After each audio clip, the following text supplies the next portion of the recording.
Hello, it's Joe Lines. In this video we're going to cover how to dedupe in SPSS, and of course SPSS has this wonderful data identify duplicate cases function in here, and that you can put in, like in my case I'm going to do email, and you can do sort within and have it indicate if there's more than one thing, how many of it finds, have them show the frequencies, move them all together, lots of stuff. Some things that are missing to me though is, well, what if I want it case insensitive, right? I don't have an option for that.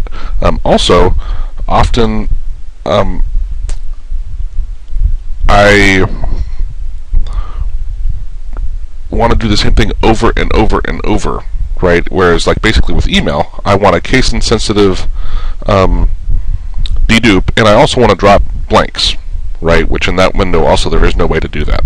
So what I have done here is I have a macro with some if statements inside the macro, and this is my macro here, and so I'm going to run my empty output script, and now when I run this I'm defining my macro, so I'm going to run it and it's going to basically say I've already defined it, so I didn't actually have to do that, but thought I'd just make sure.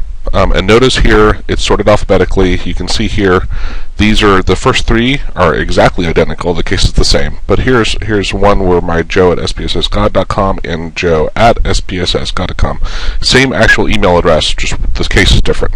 And let me actually clear that.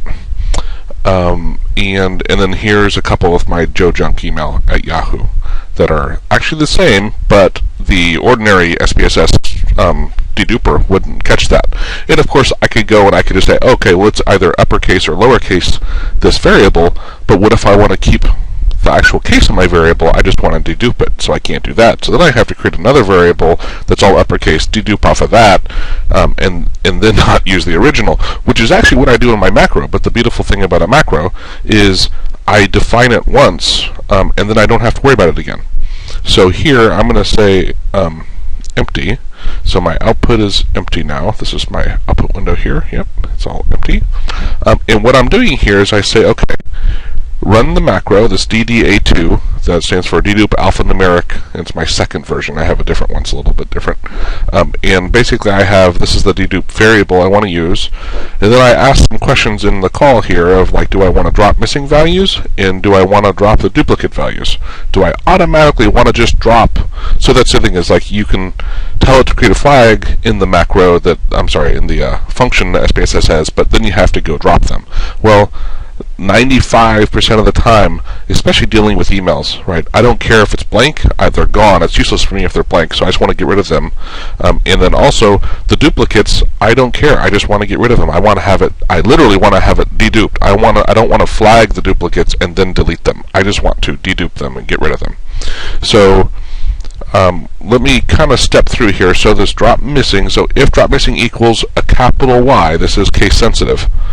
So if drop missing, like here, it's going to be a capital Y, then we'll say, okay, take whatever the dedupe var is. In this case, dedupe is, I've set it to email.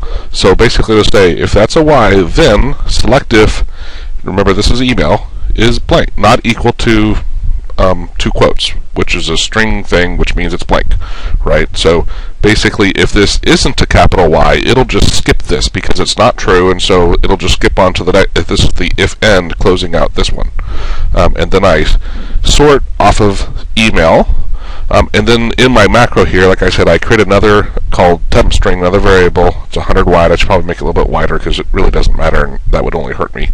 So you know what? Here we go. Wow. And now I'd have to redefine it to take that into account, but I'm just going to go ahead and I saved it and kept it at 1,000.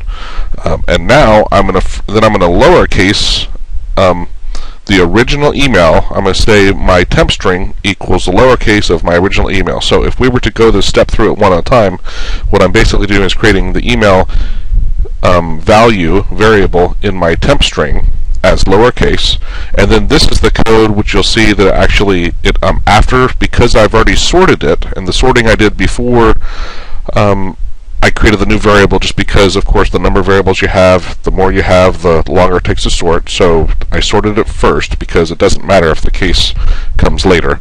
And so I sorted it, and then this whole first thing, I'm going to create a flag, and the flag, basically this flag variable, if it was the first, it's going to have a 1, and if it's not first, it'll have zeros.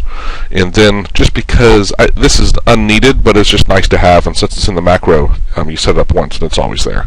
So I have the variable label, calling it unique and duplicates over flag, and then the labels, so 0 means it's a duplicate, 1's unique, and then it's going to do a frequency on them just to show me, because even though I want to get rid of them, it is nice to know how many unique values I have left, and how many duplicates there were.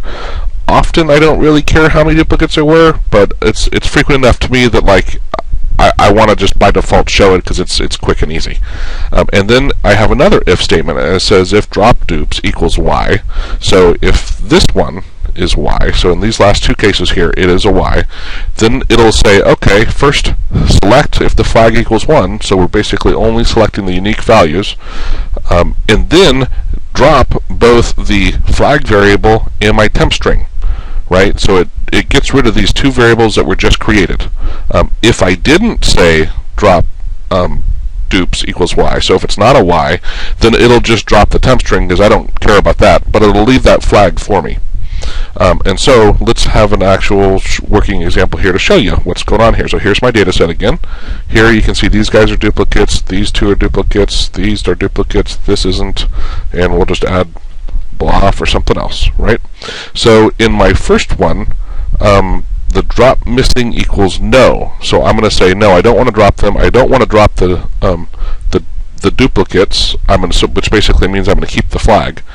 And now I'm going to run that. And so this tells me there were 6 unique values, 5 duplicates. Let's look at the data set. So now it says blah was unique. I didn't say drop blanks. So uniques it kept. It flagged. See, here's the first one is unique, and then the next two and this guy are duplicates because there were 3 of these total, unique and duplicate for my SPSS one. And notice, like I said, these are case insensitive, right? I mean, the normal one would have flagged this as being unique, but my macro is flagging them as being duplicates, and whatnot. So let me get rid of this. And we're going to come back here, and we're going to run, let's see, the second one is where I say, go ahead and drop the missing, but not the duplicates. So when I run that, I should have pretty much the same thing, pretty close to it, but see, now the missing is gone. So there's no longer the missing value here, but I still have my flag. So let me again clear, actually, you know what, I'm going to, on this one, I am going to open back up my data set.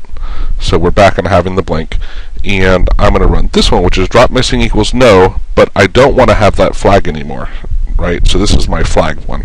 So when I run that, and I go back to my data set, notice here the blanks are here because I didn't say to drop them, but I don't have this indicator flag.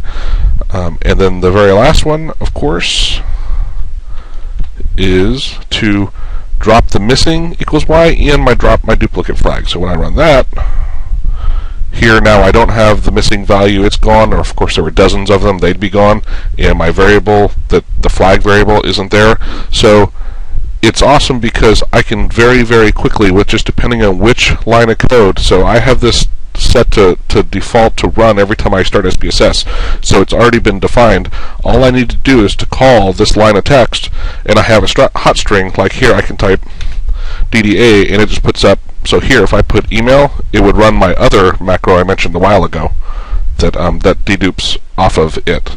I haven't configured a hot string yet for these because I was playing with the logic, but it'll put that in there, and all I have to do is change a letter here or here, put in whatever variable I want, and I'm good to go. And that's it. Thank you.